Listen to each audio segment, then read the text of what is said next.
back. It's probably been about 5 minutes.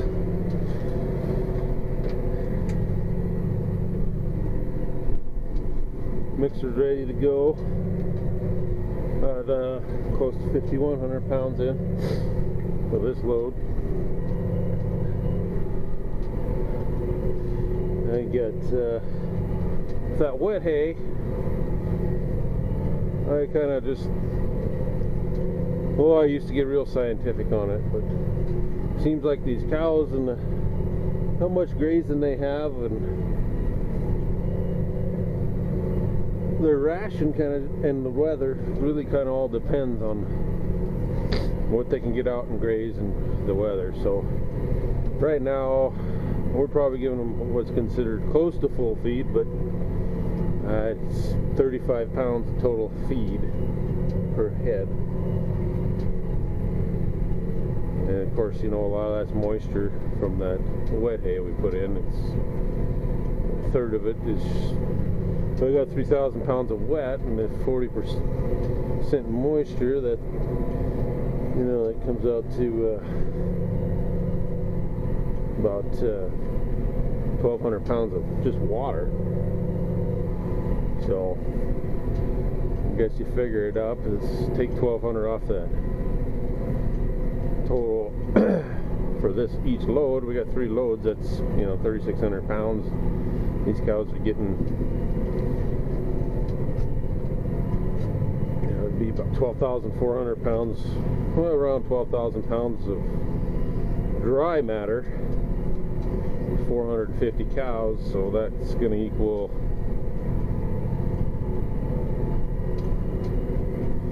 around 27 pounds of dry matter per head.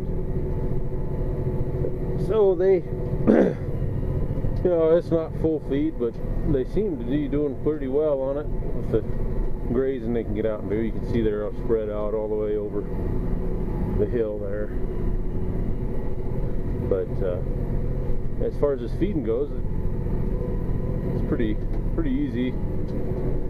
We feed this bunch and another bunch, about 700 cows in 2.5 hours. So these, we went and Jess and I built these 2 years back. We built these bottomless bunks. They work pretty good for this. Cows just, I think the waste is so much less. They're not laying on it, they're not walking in it, not crapping on it. So it's it was an investment, but we did it ourselves, so we saved quite a bit of money just making these bunks ourselves.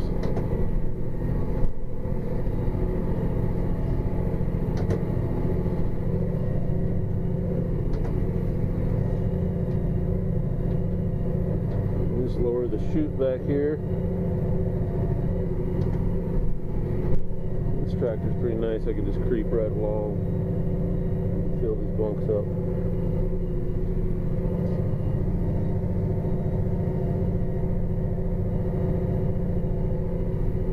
I'm not looking to get the chop real fine. Cows are alright. They can eat pretty coarse hay. A lot of people will say, oh man, you're putting a lot into them, grinding it up for them every day. I guess. If I know exactly how much I'm giving them, and I'm not overfeeding them, wasting very little, I don't mind grinding it for them either. And they don't need as many teeth to get through the winter either, so I can get a lot of cows through. They don't have a lot of teeth, and that decreases my replacement rate because they'll breed back, keep their shape. So I'm winning with this deal quite a few different areas.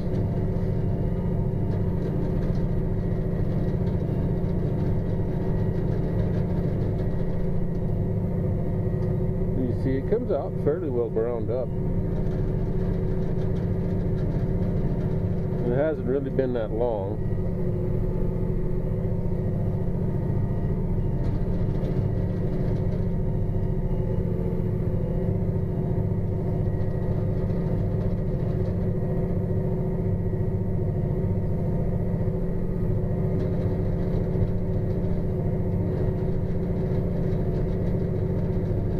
bad thing about these bunks is you get a big snow event and they'll kind of get snowed in, and then you gotta come dig them out, move them over to a different spot.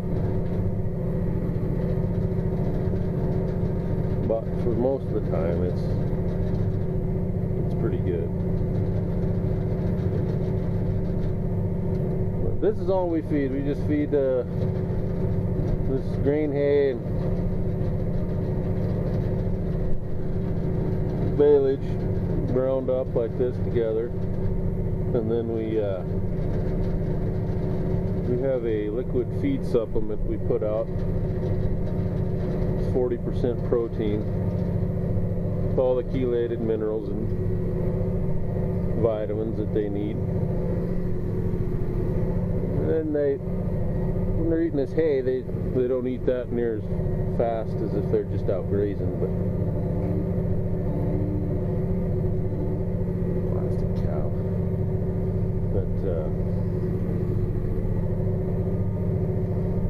yeah, I get that. That's a good deal too. It's do a video about that later.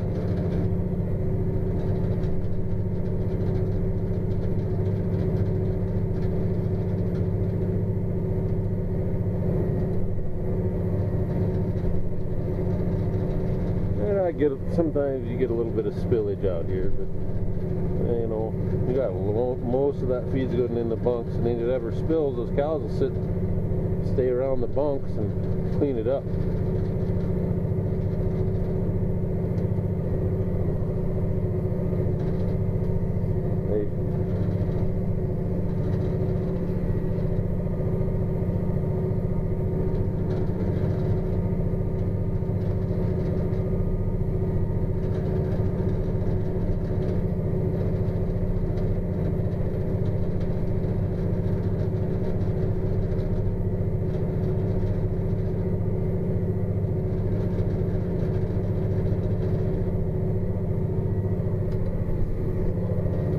Started out making these bunks with a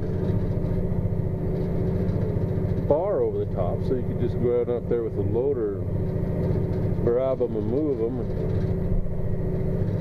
Well, it turned out these cows would just kind of push their way in there, and then we had those sides sloped enough, they just wedge themselves between the bar and the bottom of that bunk. So you had to try to get them out, and most of the time they're all right, but we had one break their leg, and so we ended up taking those bars off the top. And we'll see a few later today. The key was that we sloped those sides in too much, and so when we did that, they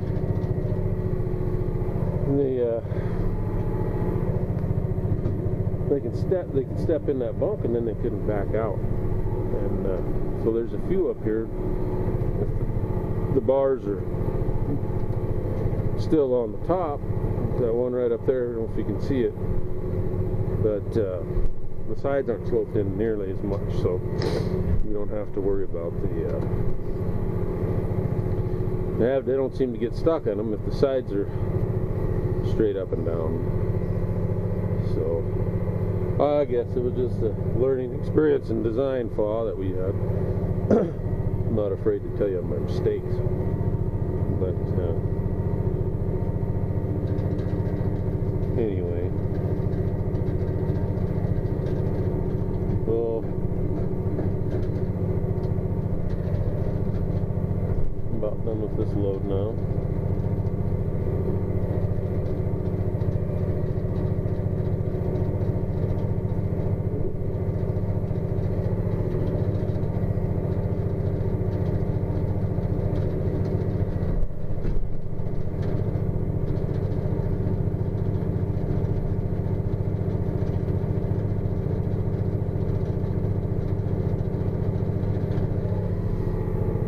PTO, slow this puppy down.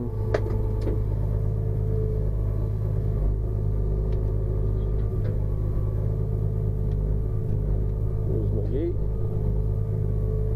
and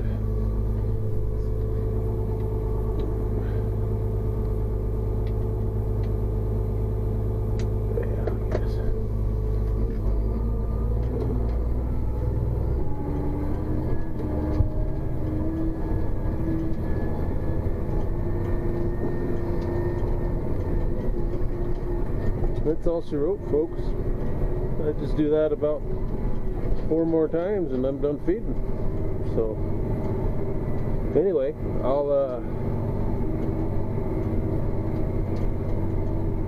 it's starting to rain. Rain in January. Kind of crazy. But anyway, we'll talk to you later.